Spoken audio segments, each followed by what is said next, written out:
जय हिंद दोस्तों, स्वागत है आपके अपने YouTube channel target your goals पे। जैसा कि आप लोगों का 8 अगस्त को एग्ज़ाम होने वाला है, टेस्ट हिस्ट्री का क्लास 11 का, उसी के लिए मैं आप लोगों के लिए इम्पोर्टेंट क्वेश्चन लेकर के आ चुका हूँ।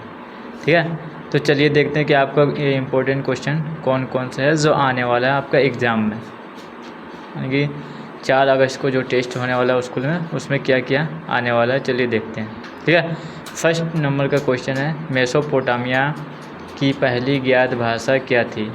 मेसोपोटामिया की पहली ज्ञात भाषा क्या थी। ठीक है, तो इसका आंसर आपका हो जाएगा सुमेरियन। क्या हो जाएगा? सुमेरियन। ऑप्शन नंबर ए सही है। दूसरा नंबर, मेसोपोटामिया में पुरातत्व खोजने की शुरुआत कब से प्रारंभ हुई। तो मेसोपोटामिया में जो शुरुआत हुआ था वो 1840 ईस्वी से शुरू हुआ था। तीसरा क्वेश्चन है, मेसोपोटामिया के महत्वपूर्ण नदियाँ कौन सी थी। तो दजला और फरात। ऑप्शन नंबर ए सही है। ठीक है, दजला व फरात। नंबर 4, विद्वानों के अनुसार लेखन कला का सर्वप्रथम विकास कहाँ हुआ था। तो मेसोपोटामिया में हुआ था। विद्वानों के अनुसार जो लेखन कला था वो मेसोपोटामिया में हुआ था। बेबीलोन नगर का प्रमुख देवता कौन था। तो मर्दुक था। ऑप्शन नंबर बी मर्दुक था। बेबीलोन नगर का कौन था? मर्दुक था। ठीक है, ऑप्शन नंबर क्वेश्चन नंबर 6, निम्न में से किस वर्ष दक्षिणी मेसोपोटामिया के सबसे प्राचीन मंदिर की स्थापना की गई थी। तो 3000 ईसा पूर्व में किया गया था। 3000 ईसा पूर्व।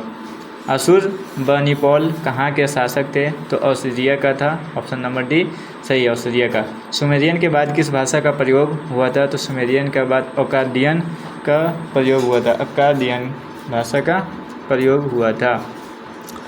क्वेश्चन नंबर 9, मेसोपोटामिया की सबसे पुराने शहर कांस्य युग के हैं। तो 3000 ईसा पूर्व का है। ठीक है, 3000 ईसा पूर्व। मेसोपोटामिया नाम भाषा के किन दो शब्दों से मिलकर बना है। तो मेसोस और पोटामा। किससे बना? मेसोस और पोटेमोस। ठीक है, मेसोपोटामिया में किन किन औजारों का प्रयोग किया जाता था। तो कांसे का औजार का प्रयोग किया जाता था। कांसे के औजार का प्रयोग किया जाता था। झोलटे बाग किस सभ्यता का देन है। तो बेबीलोन सभ्यता का देन है। बेबीलोन सभ्यता का देन है। मेसोपोटामिया सभ्यता के लोग की लिपि क्या थी। तो मेसोपोटामिया के जो था वो कीलाकार लिपि था। कीलाकार लिपि था। निम्नलिखित में से विश्व का प्राचीनतम सभ्यता कौन सा है। तो मेसोपोटामिया। विश्व का सबसे प्राचीनतम कौन सा है? मेसोपोटामिया। मेसोपोटामिया सभ्यता में प्रेम एवं युद्ध की देवी किसे कहा जाता था। तो इन्नन्ना को कहा जाता था। ऑप्शन नंबर ए सही है, इन्नन्ना। ठीक है, किसकी सहायता से कुम्हार एक जैसे बर्तन सरलतापूर्वक बना लेता था। ऑप्शन नंबर ए इसका सही है, चाक। किसकी सहायता से? चाक की सहायता से बना लेता था। मेसोपोटामिया में प्राप्त प्रथम पट्टिका कितनी पुरानी है। मेसोपोटामिया में जो मिला था प्रथम पट्टिका वो कितनी पुरानी है। ठीक है, तो 3200 ईसा पूर्व पुरानी है। फिर आता है, मेसोपोटामिया की सभ्यता में नगरों का निर्माण कब आरंभ हो गया था। मेसोपोटामिया में जो नगरों का निर्माण हुआ था 3000 ईसा पूर्व में हुआ था। व्यापार के लिए विश्व मार्ग के रूप में किसको प्रधानता मिली थी। तो फरात नदी को प्रधानता मिली थी। ऑप्शन नंबर सी सही है। मारीनगर राजधानी के रूप में कब उभरा। मारीनगर राजधानी के रूप में 2000 ईसा पूर्व में उभरा था।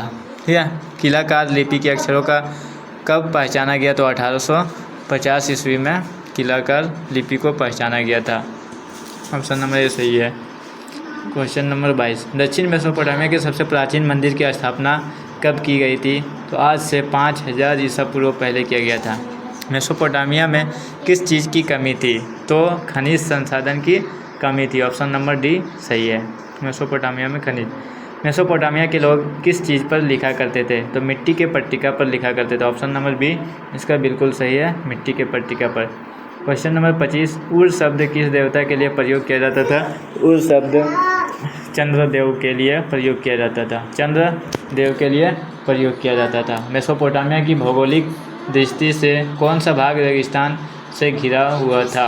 तो दक्षिणी भाग घिरा हुआ था। ऑप्शन नंबर बी सही है।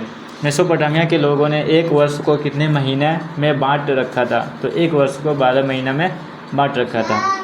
मेसोपोटामिया के उत्तर में किस तरह के घास मैदान पाए जाते थे। तो स्टेपी मैदान पाए जाते थे। स्टेपी मैदान पाए जाते थे। जिगरुत का संबंध किस सभ्यता से था। तो वो था मेसोपोटामिया से। किससे था? मेसोपोटामिया से था। षट दशमिक प्रणाली का आविष्कार किस सभ्यता में हुआ था। तो वो हुआ था सुमेरियन सभ्यता में। सुमेरियन सभ्यता में। ऑप्शन नंबर ए सही है। गिलगेमिस महाकाव्य का संबंध किससे है, तो वो है मेसोपोटामिया से। मेसोपोटामिया से। शहरी जीवन की शुरुआत सर्वप्रथम कहाँ हुई थी? शहरी जीवन का शुरुआत सबसे पहले मेसोपोटामिया में हुआ था। मेसोपोटामिया की प्रमुख फसल कौन सी थी? तो मेसोपोटामिया की प्रमुख फसल गेहूँ था। मेसोपोटामिया का प्रमुख फसल गेहूँ था। पीली नदी किसे कहते हैं? तो हवांग हो को पीली नदी कहा जाता है। हवांग हो को पीली नदी कहा जाता है। शाही राजधानी के रूप में कौन सा शहर का विकास हुआ था? तो शाही राजधानी के रूप में मारी शहर का विकास हुआ था। मेसोपोटामिया में एक पत्थर की मुद्रा बनाने वाले पत्थर घिसने के लिए किस धातु का औजार का ज़रूरत पड़ती थी? तो वो था कांसा, क्योंकि उस समय कांसा ही चलता था। Option number B. अम्लाइक भाषा किससे मिलती जुलती है? तो अम्लाइक भाषा हिब्रू भाषा से मिलती जुलती है। सीमार क्या है? तो सुमेर ईंटों से बने शहरों की भूमि। सीमार क्या है? सुमेर ईंटों से बने शहरों की भूमि। मेसोपोटामिया नाम किस भाषा के दो शब्दों से बना है? तो यूनानी भाषा से बना है। ऑप्शन नंबर बी सही हो जाएगा, यूनानी। वर्कशीप क्या है? स्त्री का सिर संगमरमर का। स्त्री का सिंह संगमरमर का। तो आई होप, मुझे लगता है कि आप लोगों को ये वीडियो अच्छा लगा होगा। अगर अच्छा लगा तो आप मेरे इस चैनल को सब्सक्राइब कर सकते हैं और बेल आइकन दबा करके इसे रख सकते हैं, ताकि आने वाले आगे और सब वीडियो आप लोगों को सही समय पर मिलते रहे। जय हिंद, जय भारत, धन्यवाद।